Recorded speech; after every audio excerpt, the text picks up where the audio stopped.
Panyaya dzemari munoona chero mwana achinzi mwana ndimai wari kuda mari apatomborina kana respect even pamessage ndiri pashopo ndipe mari ndipe chi kongoti mwanangu wakadii kani nini mukabvunza wagera apa ndotombowadaidza mai muri kupi ndotombotuma zukuru wacho endai mupe mbuya mabhisikitsi pambavo endai mupe mbuya madrink mbuya ngambuyotore mabhanana aibva panapa asi ndikushanda tadzei nenyaya kuti ndina mai yangu ndakaberekawo haisi mhosva kuwanherera haisi mhosva kufira ndozvinotirwadza haisi mhosva kuwanherera haisi mhosva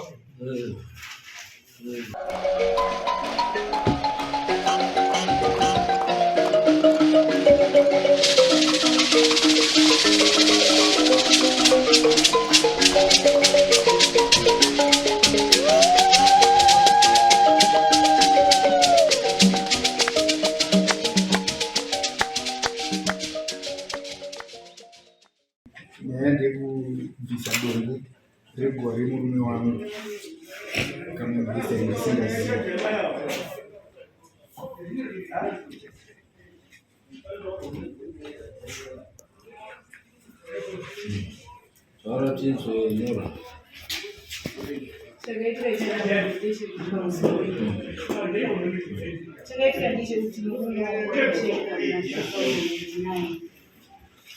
Gorero ndakabhandakisa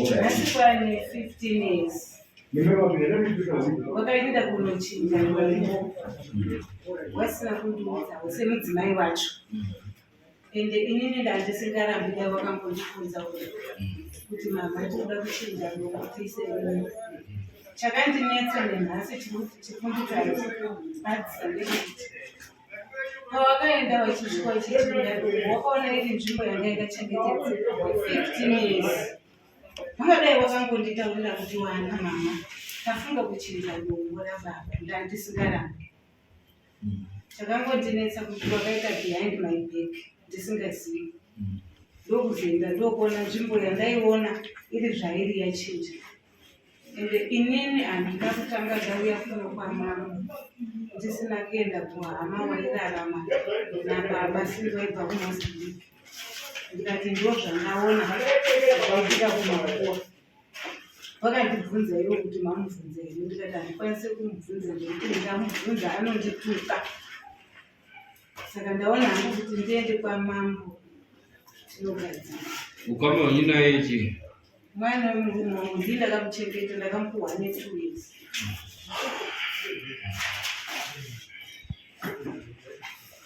zvozotorwa uchi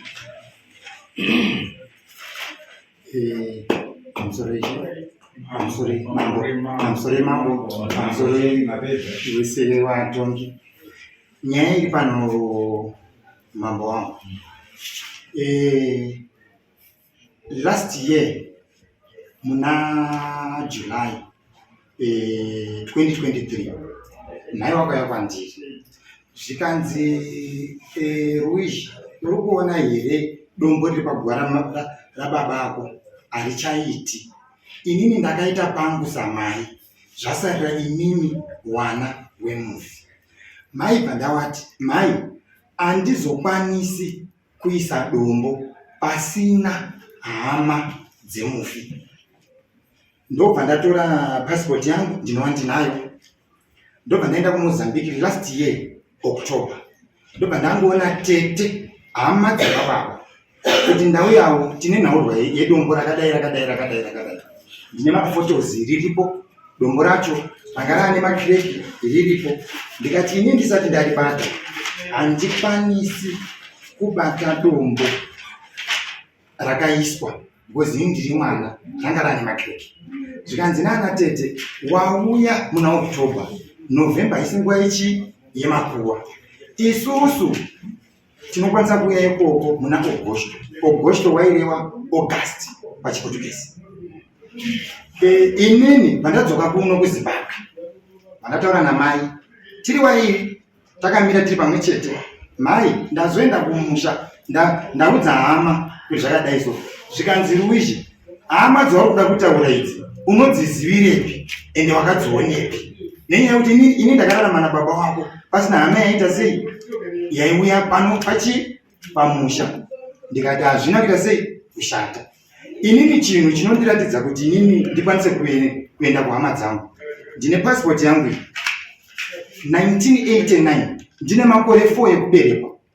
Kusvika ndamurume mukuru, every holiday ndaenda kuMozambique 30 days kuhama dzababa ndichidhibhirwa passport asamwana. Ndikaona kuti zvandakuda kuitiswa apa pandiri hazviiti, ndobva ndamirira musi wa 28 August passport yangu iripo. Ndakaenda kuMozambique ndikatora vana tete nana baba mini ndokati vanowaziva ndo foto rangu iyi. Tadzoka kuno ndo hama dzababa tete, hama dzababa kwawakabva babangu wachibva wauya kuno. Musi wa 30 August ndo musi wandakapinda muZimbabwe. Musi wa 2 mai waizviziva kuti inini ndisapozvisa chidombo. Mai ndakavafonera iprinda kuti foni yangu kana ichikwanisa kana kutorwa kana kueponeti anga ari macancelled ese makoza, foni yavo yanga yakadzima. Hama bvadzati Ruishi uri kunetsekana namai wako. Mai wako wakasiwa wari pamusha nababa wamaigara semhuri, munda wakatengesa, imba yemutauni wakatengesa, saka uda kuti ngowatsvage papi. Ndope ndakabva ndafonera mwana wavo anova Charles Murizashanga. Chale tine dombo rababa, ndakataura naye 2 minutes 33 seconds ndo contact yaChale iyi iriapo. Chale tine dombo rababa mangwana, mama hawasi kubatika, akatsenga mukanwa bva ndandodo kutendawo. Mai wakadarika nekushopo kwako wakatora zvinhu mushopo mako, asi wangu wari kuno kwamutoko wachidzosa mwana wani, mwana wangu. Andangoti zvakanaka, ndati asi hauchiita sei, hausi kubatika. Unova musi wa 5 September, musi wa 5 September ndikutaura mafambiro akaita nyaya. Musi wa 5 September ndobva ndadaidzwa nevanhu vekuMozambique vanova wana mistis nende rokumusika, zvikanzi hamai wako wauya nenyaya panapa yekuti iwewe uri kunzi wakangobvisa chidombo. Ndikati aiwa, handina kubvisa, hama dzababa dzakauya nenyaya yekuti inini ndiri mwana, baba angu akabereka wana 9, asi mwana mumwe nemumwe ana mai yake. Saka inini handizodi zvekuti inini wana wangu ndakatobara ndine vasikana 6 wandakabara, vanozoriwana baba munini nana tete. Ndikaita zvinhu zvisizvo, ndagadzira zvisizvo padzinza semukomana mukuru wemumusha. Handidi hangu zvakadaro, hama ngadziwe dzibate dombo rehama yadzo. Handina kuramba kuti wabate chidombo. Wakati semaonyera tiri kuita nyaya iyi, madii mati mai wenyu wauye pano.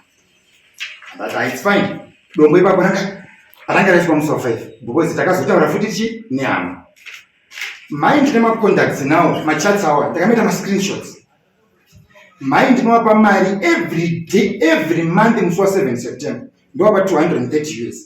Regardless judgment yandinayo yekudare yandinayo pano inoreva kuti mai handifaniri kuva pamai nenyaya yekuti chinhu chakasiyiwa nababa ikambani, asi nekurespekta hunhu nekuchengeta kwawataura kuti wakandiita ndinovapa mari every month. Handiteedzeri mutemo wedare, changamire judgment yacho ndinayo iri papage number 4 pekuti kambani haina chinhu chinonzi surviving spouse, and the mashares haanzi every month ndipe mari, anokakuletwa as the marets anopera pagore. Handina kuramba. Mai bva tavatumidzira mari, mai ndakavatumidzira mari, ndakatumidzira mukomana wangu webasa nemwana wangu musikana ari form 4 muzukuru wavo.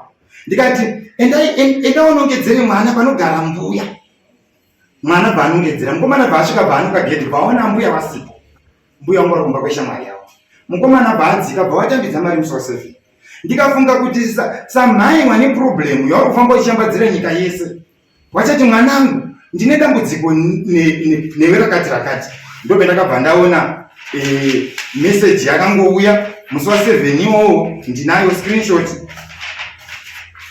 Wandipa mari yakashota, it was 7 minutes past 5 musi wa 6 September. Wandipa mari yakashota, ndinoenje akati ndichatora mangwana. Ndikati it's fine. Ndoba ndafanira mwana wa mukomana ari kwamutoko Charles Murizashanga.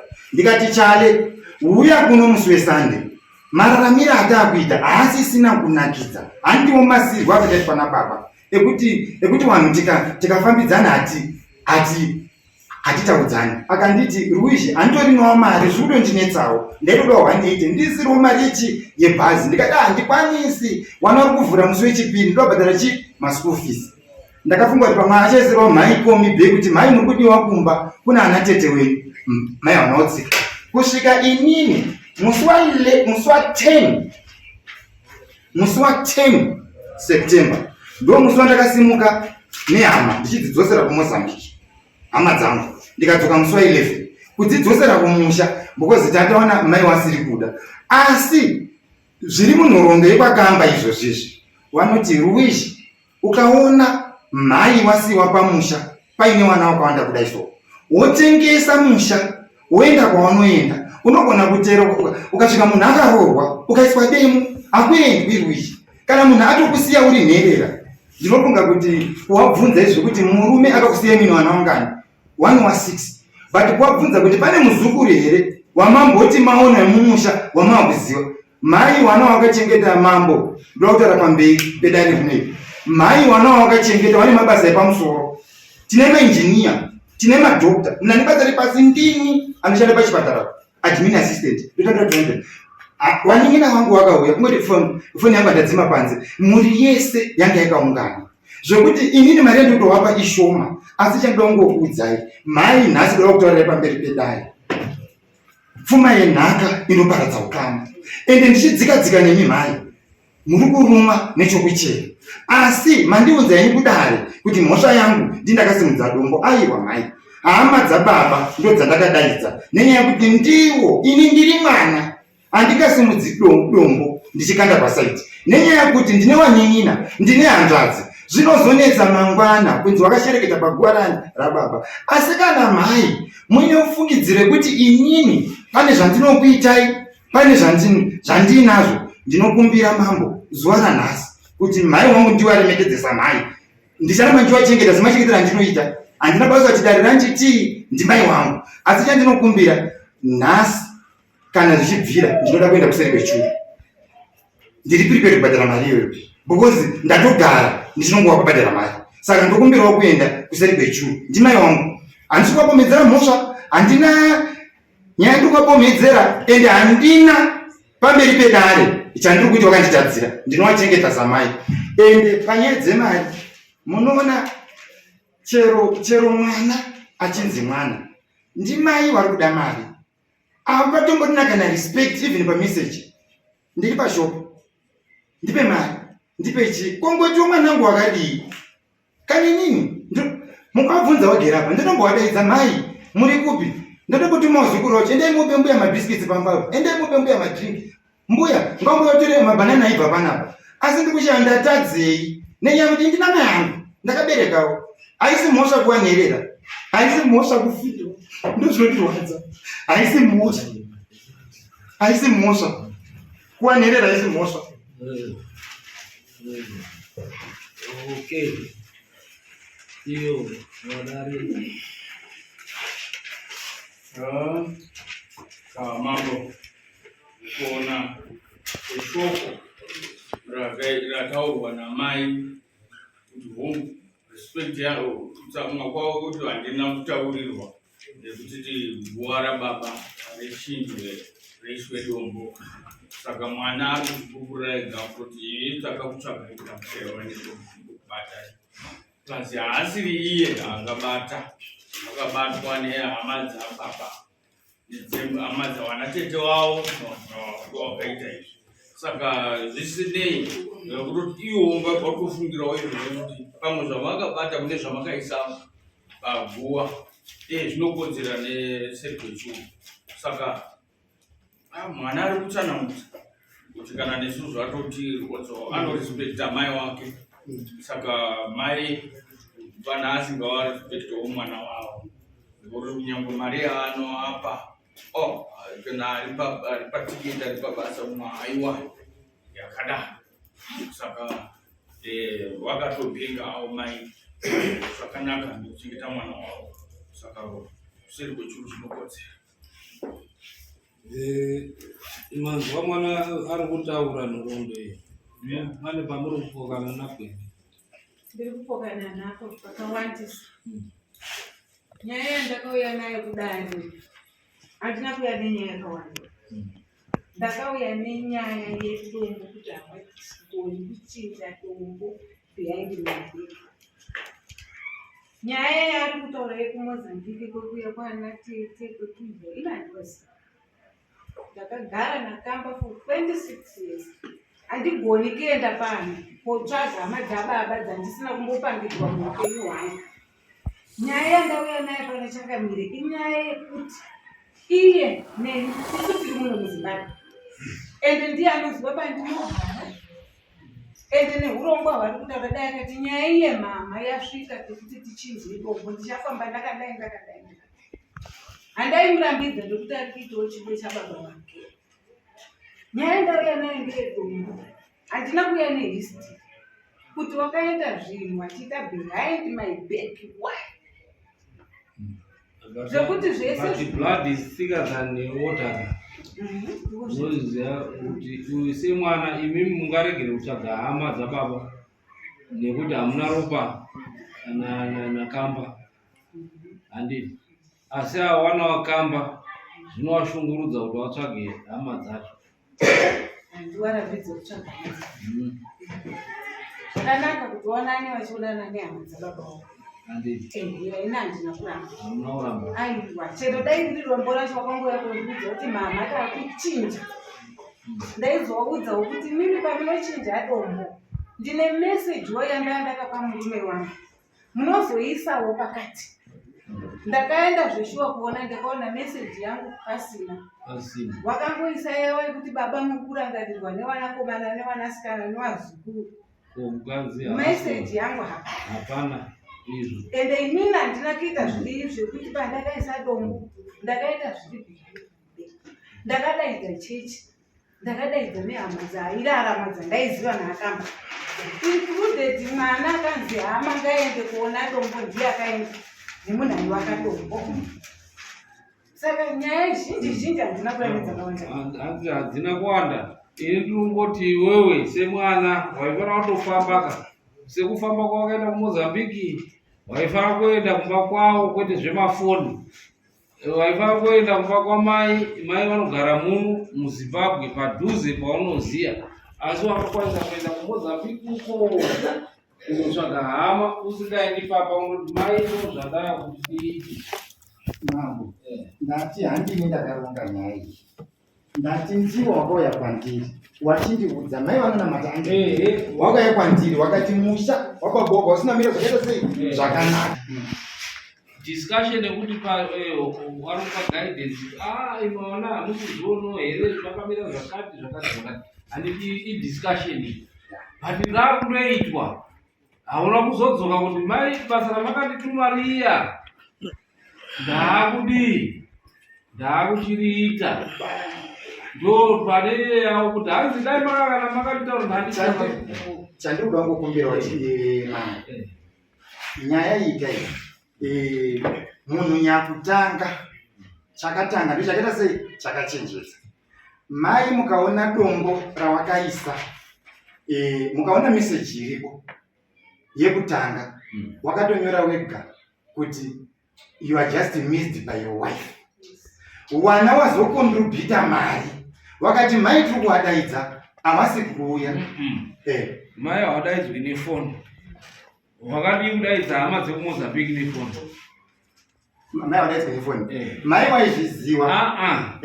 Mai makadiscussa. Kudiscussa hakusi kuita.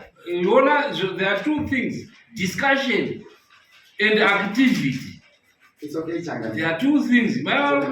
Yes, we discussed, but the actual activity. Hauna kunditaura kuti ndaakuchiita. Number one. Number two, iwe urikuta kuti pamamessage awo takanyombwa hatina kuiswa. Iwe haunoitawo the same, haunonyomba hauchawaisa. Mambo, ndiri kutaura. Mai musi wawakaziva kuti hama dzauya ndo musi wakasimuka kuenda kwamutoko wakadzima foni yawo zvachose. Saka mambo nando wakazwaka iwe hama kuzouya wakanga usina kuwataurira kuti hama dziri kuuya ipapa wakutora dzirwadzirwa nekuti vanhu vanenge vachitotaura kuti unozidzisa here kuti hama dzakuuya muri kudii izvozvo vanenge vatotsamwa vanoti inini ndega ndichidire jeshi ndozvavari kutaura kuti iwewe wakanditaurira here kuti taakuita iwewe wataura ndatinini ndakaudza iwe ati ndaitira yakufunda ayo changamiri zvefoni zvazvemusi wa2 kutanga kuise kumashuro waiziva program wakanditi mwanangu inini handikwanisi kumira nevanhu vandisina kubvira ndakaona muupenyu hwangu mawanzi wachitaura wachiti inini kubva pandakagarisana nakamba handina kubvira ndakaona kana hama yake hwani saka inini ndakati aiwa sezvo inini ndakatanga kuenda kumozambique 1989 hama ndini ndinodziziwa ngadziuye dzeropa rake awo akati inini handinobvira ndakaona hama yakamba handiuyiko zviri kutaurwa mwana ari kuti akakutaurai asi makakonana pahama ndinotendei nyaya yake uya ari kurebesake handina kunge ndakambomuomesera kuti akuda kutsvaga kuzvionesera andakaenda kwamutoku ndakasvika pashopu wakandiudza kuti mune hama dzababa ndokuti ndakasvika pashopu amamuri ndichitora zvinhu zvandaitora ndichienda kwamutoku wai usina kunditaura kuti mama muri kuenda henyu mune hama dzababa mai pamakauya pashopu hamuna kuona inini makaona muroora wenyu akakuudzai kuti mwana wenyu aenda kumozambiki kotora hama dzababa ndinototaura because musi wawakaendaka pasipoti inotaura mapepa haanyepi aiwazve ati uyu ari kutaura kuti ndakatopfurai pashopu hapana munhu akambonditaura nezvechi waizviziva asi wakanditi hama dzavo kufungidzira mango ndiri kuti ndakawaudza mayavo ndakawaudza unofanira kuti uripe something namai chekuti ndakakanganisa mweya uchene asi mai vatiudza vega pacho wachipanda kuti nishunguri ndakagara andani nazvo anambobvira ndaona hama yake akana asina basa wambozvi wataura chipanda saka wanga wasina wahanya nazvo ende koshuwawo wazvidutsa wanga wasingadi hama dzemunhu watonyatsotaura wega ndataura kuti ndakararama naye kwe26 mazviona saka mamusina keya murume ndiye anopangidza kuti ndimukongo inani murume akaita ndiakakireta izvozvo zvinoti akanoratidza chii mwana ende aienda nemwana aigara namai avo mai avo vasingazivi kuti vari kuenda chii kumozambique ndokumbirawo mai mwana wangu wekutanga anonzi Joana Kamba musi waakabarwa muchipatara paakatumidzwa zita mai wepo akanzi nababa hanzvadzi yangu iya yekumbouya mwana wenga anzi Joana ane zita rechiportuguese vanhu vandiri kutaura nezvavo wanatu Antonio ihama dzababa dzaitovhakacha dzichitouya kuno tichikura ende inini papasipoti yangu iyi handina kutora pasipoti yemutorwanachi ndaipedza 30 days kubva 1989 kusvika 1997 pasipoti ichipera ndaenda holiday yemuna December yemuna August hakuna murume anotakura mwana ane 5 years wongomuti njowo kusango munonga muchida kudzoka achibvere mavhiza aya aisirwa newabereki aya ndinayo evidence yekuti hama maidziziwa amusore nimbobvunza mai nani mai uyu zvaaienda kumozambique achidzoka pamahoridi apo maigara naye ndaigara naye uyu mwana asi wangu kubaira asi maigara naye ndaigara naye asi maimuna achienda mazambique zvaari kutaura chingamiri handingaziva kuti mungandinzwisise uisha una kumbobvira waenda maholidhe wauri kutaura usadi kugadzirisa pasipoti waihodha baba inini handii kana aenda hake inini uyu ari kuti iye pasipoti nderangu raienda mozambique aenda hake nababa nababa saka murume wenyu ndiye aihwandisa kahama dzenyu kuwana nekuti uyu ari kudziziya hama dzese mazita ari kuaziya Right. Imi bichaikurwadzai here kuti hama dziuye kundoatenda kana nemaisaziya? Ai, hapana chando chandairamba. Enda hapana kana wakamba mararamire ndakaita nawo pa26 vanhu vese vamwe vaiuya vavaita madzisaziya vaiya kuMozambique ndaita handirambirei, handaimborambira kamba kana 1 day ende takagara zvakanaka.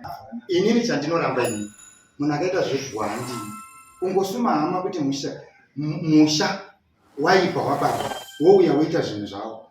Hongu ndindakaenda neshoko asi ndasvika neshoko ndine mutemo wandinopiwa semwana kunzi aiwa haufaniri kuita zvinhu izvi uri wega nenyaya kuti makabarwa makawanda zvinozonetsa mangwana. Sematauriro andiri kuita for sure imhosva iri pamberi pedare asi ndoda kutaurira baba ungasina mudzimai mumwe titori wamwe wana mai watori muno kumagamba kuti tine wamwe wari kuharare asi wana wavo wakauya kupurogiramu. Saka inini kana ndakokwa ndini ndainisheta asi wanzi dzoka wogare pasi uri mwana wozonzi nana baba chiuya purogiramu yedu iyo amusi wakati wodzoka wodza mai wobva wati inini hapana hama yandinoziva amoda kuti ndichidiwa ndotora mbereko ndowabebereka here ndotora mbereko ndochiwabereka ndakubatsira muchikinyati ndira kukubatsira shamwani wati ava ndo mai vaunoziva ndo mai wakagara navo kana wangu ndowaziva kana wangu ndowaziva ndatine wavo wakagara navo tese wana wese wakabva takagara navo chinzwa manje iwe chiisa mwoyo pasi ubate mairi ndozvandachiona kuti mugarisane namai zvakanaka. Mai wozivawo kuti mwana wangu iwoziva kuti ndimai wangu. Mai ndagara ndichitowa respecta zvakatodarikidza zvekuti kana ukati ndinowatukaka ndokuti munhu akatukaka ari sapodzi kuenda kupi kupolisi wosungisa chi munhu ane kakuhwanda kaanoita kana paitika nyaya. Ndinofunga kuti zvakatondishamisa kuti ndichibva muMozambique musi wa11 ndiri kusvika kuchipatara ndiri kufonerwa musi wa14 ndiri kuona samoni rakadhindwa musi wa12 ndikati aizvi asi pane munhu ari masekozi mangu ari kuti genge yayaenda munhu yaayega because advantage yekuchekwa panapa ndenyaya yekuti so far ndini ndiri ndega asi vamwe vangu svondo rakapera wakauya ukapaka motikari dzavo wakauya uningi navo zvikanzi paitika nhambo tikatombomira tikanzi paitika nhambo tikati azvikanzi isusu isatingamiriri hatizi kuti nenda wakatodzokera musi wesande kuMozambique but wanga wakatozvimirira kuti aiwa mumwe wedu haana kuita zvinhu zvake nemusoro wake ega nesuwo. Asi kana mhai wari kuti mhuri yekwakamba kwete kuti inini kana wari kuti mhuri yekwakamba ndinodzoka neshoko kwakamba kuti muri zvatakaita zviya zviya takakanganisa chandiri kuramba kupomwedzerwa mhosva yakaitwa nerudzi. Handiripi mhosva yerudzi ndiri ndega nhasi ndikapiwa mutongo wekunzi padare rimwe uri kunzi pari kudiwa mombe 10 ndinodzoka kurudzi kuti dombo ramakabata riyari riri kudiwa mombe ngani 10 kwete kunangana neni. Ndo nyaya yangu yandinongorambira chete kuti handikwanisi kuripa mutongo ndakazvimirira saruishi ndinodzosa mudariro redzinza semafambiro andaakuda ndakurawo. Mwana wangu first born ane 20 years achazoda wana tete achadana baba munini anozovaonepi ini ndikaita mubimbitoka ndinonga ndagadzira inini upenyu hwakada mwana baba wangu handichada kurarama. Ndoda kuti mwana wangu azive hama dzangu, ndoda kuti mudzimai wangu azive hama dzangu. Kamba uya kutora ndiye kamba chikara Exactly uyu wemagaraji hapasi sina chinhu chake pano pasi pezu.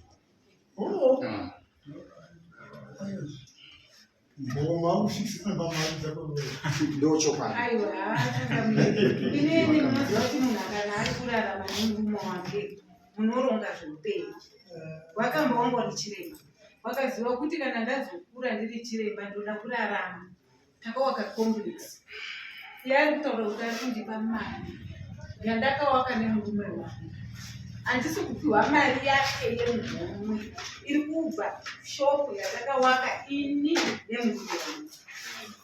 Izvo ndezveestate saka inini hangu dzaataura aenda asi murupiwawo mari ndakutongozvidaita ndokuti aitaura Hai, unofiwa mwana. asi yanga isiri nyaya yandari kuda kutaura eiste nekuti yakaitwa kare kutaura nyaya yedombo ndiyo ndauya nayo chete Asi pamari murubiwa iyi. Right, nyaya yedombo uyu ari kutaura kuti inini sandini ndega ndakakanganisa nekuti zvakarongwa nemhuri yekwakamba kuti tiitire wakamba nhau yedombo.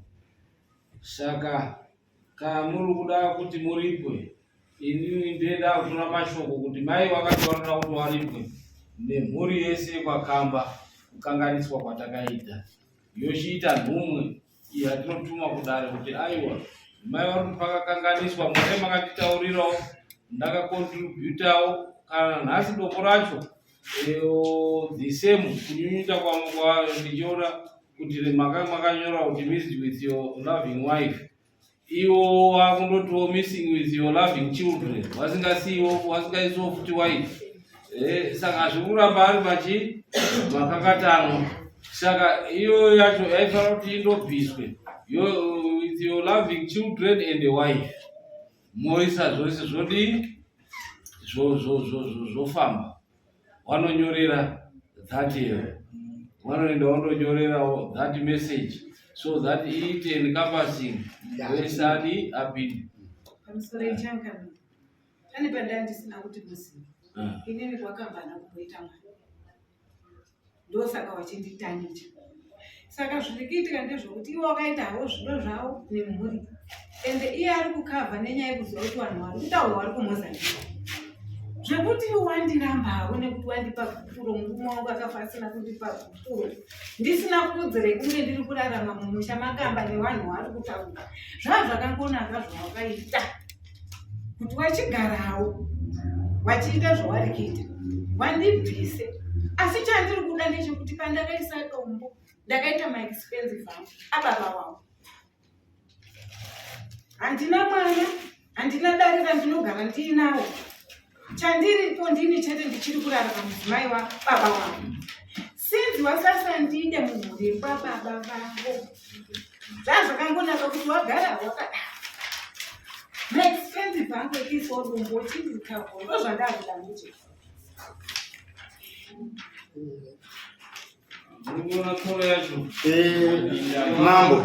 Mambo ndombokubira kutaura. Zvinhu zvandiri kutaura pano zvine mapepa mukati. Dombo ndofunga kuti manzwa wadare wenyu wachibvunza ndiye kamba chikara. Dombo ranga rinawo akamba chikara. Hatishori mai wakaita basa rani rawo rakanaka.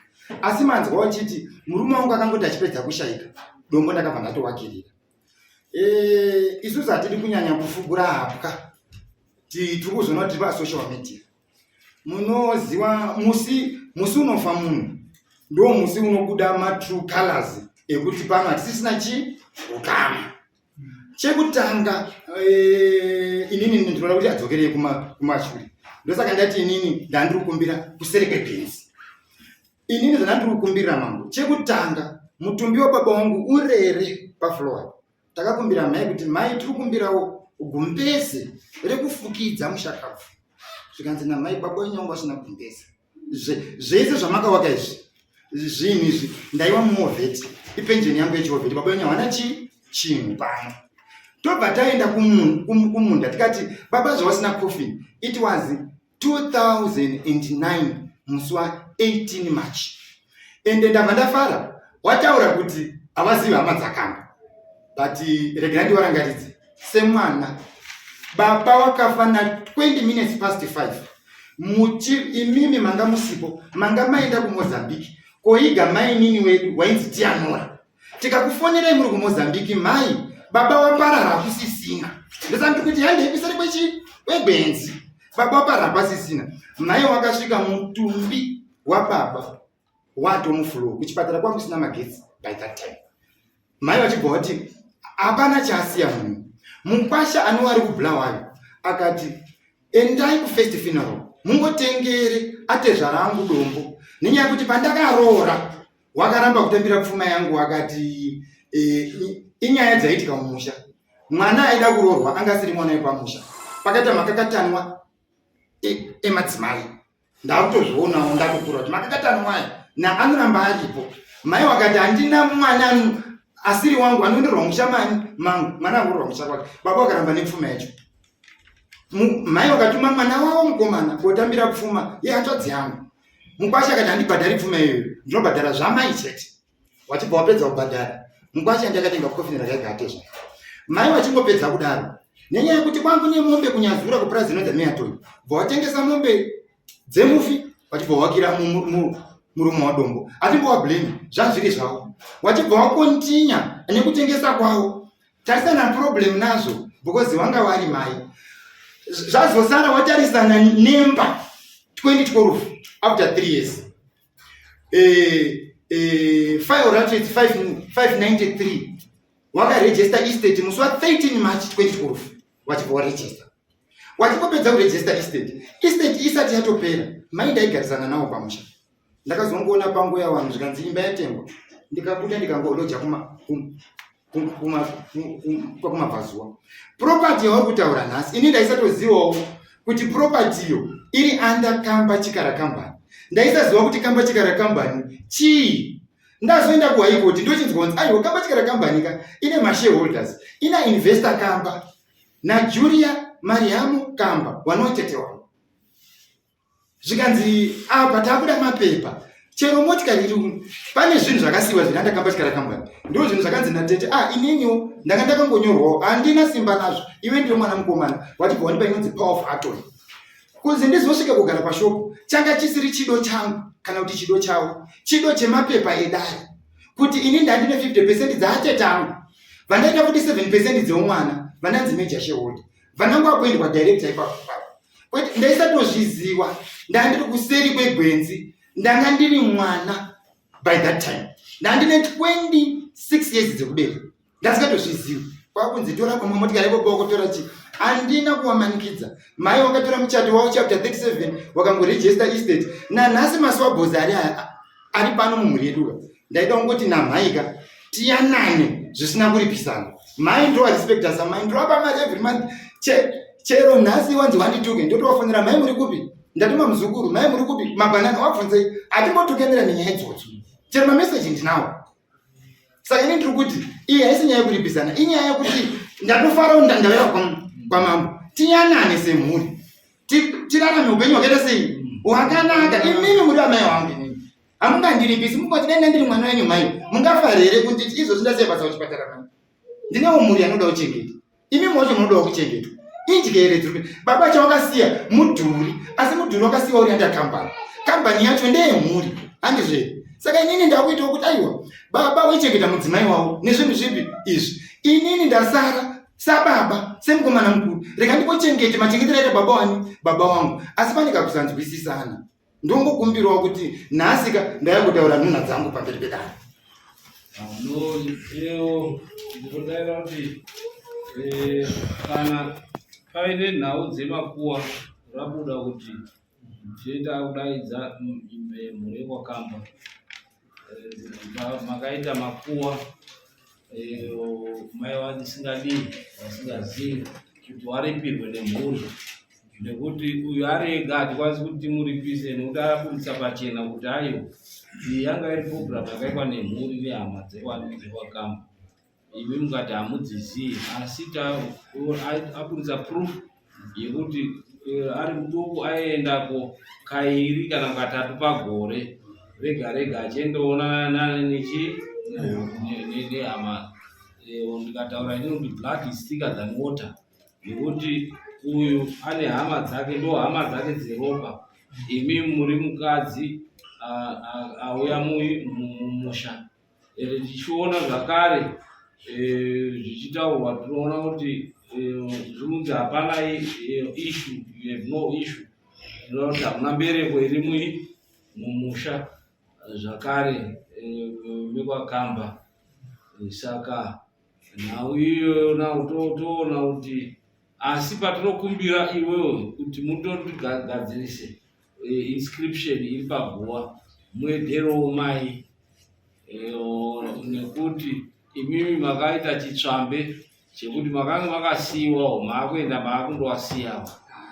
ipapo handirambi kunyora handirambi because kunyora guwa kunoita $8 mari yandatobvisa kunoku yakatowandisa zvokutoti izvozvi ndinogona kutoti ndichitopedza ndine mamota panzambo handeipa kosi nyora dombo iti handirwadziwi nezvozviita ndozvataona kuti pashaya kudini kuti nyunyama kwega iwo hawana mbereko saka hapachisina pawachazivikanwa panakamba saka munozviita izvozvo then iro kadaro achida kurisimudzira wanozoita taura kudare kuti rosiridzira iwewe ndiwatinonanga kuti uzodaidze mhuri yekwakamba kuziyai nai vari kugunun'una unoda kuti varipwe panhau yakati enderera mberi nekuchengeta mai ava ndiradza handito pamberi nyika isiri kuona mai ava ndinovachengeta kusvika muguva handitadzikwa ndimai wangu wakandirera kubva ndine 2 years ende chero tikachityana mashokoka wanotoziva kuti rwizha hatadzi kufona chero ipapapo pandakadaidzwa nana zinene ndakatowatumidzira mari musi wa 7 kuti endai mombe mbuya waite sei wararama handina dakanawo mai handina dakanawo ngatisimuke evidence